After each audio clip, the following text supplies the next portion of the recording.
নমস্কাৰ জনাই আজিৰ ভিডিঅ' আৰম্ভ কৰিছোঁ। সকলোকে মোৰ তৰফৰ পৰা নমস্কাৰ জনাইছোঁ। মই মধুনাথ আৰু আপোনালোকে চাই আছে মোৰ ইউটিউব চেনেল জয় শ্ৰীৰাম এষ্ট্ৰজ্ঞান। আশা কৰোঁ আপোনালোকে ভালে কুশলে আছে। আজি আলোচনা কৰিম কন্যা ৰাশিৰ বাবে কি ৰং শুভ হয়, কি সংখ্যা শুভ বাৰ, শুভ ধাতু, শুভ ৰত্ন সেই বিষয়ে আলোচনা কৰিম। গতিকে ভিডিঅ'টো সম্পূৰ্ণ শেষলৈকে চাব।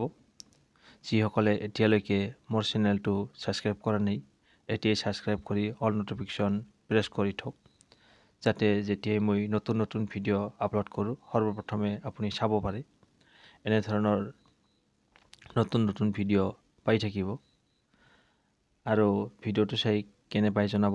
ভাল পালে লাইক এটা কৰি আমাৰ মনোবল বঢ়াব আৰু আপোনাৰ উপকাৰৰ লগতে আন 10জনৰ উপকাৰ হোৱাকৈ আপোনাৰ বন্ধুবৰ্গক ভিডিঅ'টো শ্বেয়াৰ কৰি দিব। বেছি পলম নকৰি আহক তেন্তে আৰম্ভ কৰোঁ। কন্যা ৰাশিৰ বাবে কি শুভ। কন্যা ৰাশিৰ ব্যক্তিসকলৰ স্বামী গ্ৰহ হৈছে বুধ গ্ৰহ, মানে মাৰ্কিউৰী। বুধ গ্ৰহৰ অধিপতি হ'ল গণেশজী হয়, প্ৰভু গণেশ। আপুনি যদি যি কাম কৰিবলৈ ওলায়, মানে শুভ কাম কৰাৰ আগত আপুনি যদি গণেশজীৰ আৰাধনা কৰে, তেতিয়াহ'লে আপুনি ভাল ফল পাব। গণেশজীৰ আশীৰ্বাদ লৈ আপুনি কাম কাজ আৰম্ভ কৰক, আপোনাৰ সফলতা আহিব। শুভ ৰং হৈছে আপোনাৰ বাবে সেউজীয়া, মানে গ্ৰীণ কালাৰ আপোনাৰ বাবে শুভ হয়। কন্যা ৰাশিৰ জাতক জাতিকাসকলৰ শুভ বাৰ হৈছে বুধবাৰ, শুক্ৰবাৰ আৰু শনিবাৰ। শুভ ধাতু হৈছে সোণ, ৰূপ আৰু শুভ ৰত্ন হৈছে পান্না। শুভ সংখ্যা হৈছে 3 আৰু 8।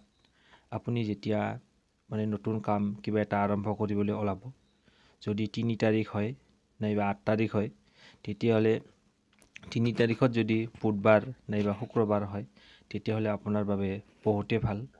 নাইবা 8 তাৰিখ হয়, 8 তাৰিখত যদি বুধবাৰ নাইবা শুক্ৰবাৰ পৰে, তেতিয়াহ'লে আপোনাৰ বাবে উত্তম দিন হয়। সেইটো আপুনি শুভ কাম কৰিব পাৰে, আপোনাৰ সফলতা আহিব সেই কামত। গতিকে আপুনি এনেকৈ মিলাই ল'ব যাতে সেই তাৰিখত আপোনাৰ বাৰ আৰু তাৰিখটো মিলি যায়। এতিয়া ভিডিঅ'টো চাই কেনে পালে জনাব। যদি আপুনি ভাল পায় লাইক এটা কৰি আমাৰ মনোবল বঢ়াব আৰু আপোনাৰ বন্ধুবৰ্গক ভিডিঅ'টো শ্বেয়াৰ কৰি দিব, যাতে আপোনাৰ উপকাৰৰ লগতে আন 10জনৰ উপকাৰ হয়। আৰু আপুনি এই যিখিনি নিয়ম দিয়া হ'ল, ইয়াৰ ভিতৰত যদি আপুনি গোটেইখিনি নোৱাৰে, তাৰে কেইটামানো পাৰে, তথাপিতো আপুনি সেই নিয়মখিনি মানি চলক, আপোনাৰ শুভ হ'ব। আকৌ লগ পাম অন্য এটা নতুন ভিডিঅ'ত। ধন্যবাদ।